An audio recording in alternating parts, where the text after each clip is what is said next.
আসসালামু আলাইকুম, welcome back to my YouTube channel. আজকে আমি এই মুহূর্তে রয়েছি বিশটুন্দি সাপ্তাহিক গরুর হাটে। আজকে এই ভিডিওতে জানতে পারবেন কুরবানি ঈদে গরুর দাম কেমন থাকবে। আজ পুরো হাটে ঘুরে দেখলাম অন্যান্য সপ্তাহে থেকে আজকে গরুর সংখ্যা অনেক কম, অন্যান্য সপ্তাহে থেকে আজকে গরুর দাম একটু বেশি।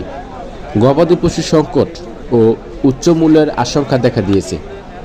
ব্যাপারীরা জানান, বুড়িমারি সীমান্তের উপরে বাংলাদেশি ব্যাপারীদের সহায়তায় ভারতীয় ব্যাপারীরা 1 লাখেরও বেশি গরু ঢুকানোর চেষ্টা করছে, কিন্তু সীমান্তে কোনো পক্ষেই বিজিবি বা বিএসএফের সহযোগিতা পাচ্ছেন না। সীমান্তে গরু আমদানি বন্ধ থাকলেও এক ধরনের সমঝোতার মধ্যে দিয়ে কুরবানির আগেই চোরাই পথে হাজার হাজার গরু আসে, কিন্তু এবার সেই ব্যবস্থা নেই।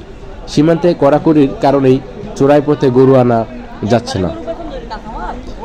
ব্যাপারীদের সঙ্গে আলাপ করে জানা গেছে, সীমান্তে 31টির বেশি বিট কাটাল রয়েছে, সেগুলোতে অনেক দিন ধরে গরু আনা বন্ধ।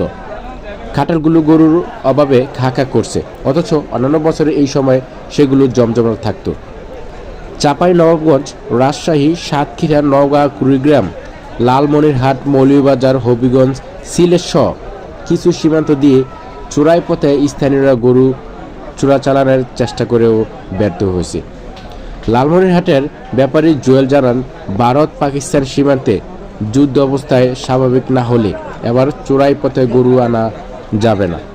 এত করে বাজারে গবাদি পশুর সংকট তৈরি হবে, তার জন্য এবছর গরুর দাম একটু বেশি থাকবে। পরবর্তী ভিডিওর জন্য আমাদের এই চ্যানেলের সাথে থাকবেন। ধন্যবাদ।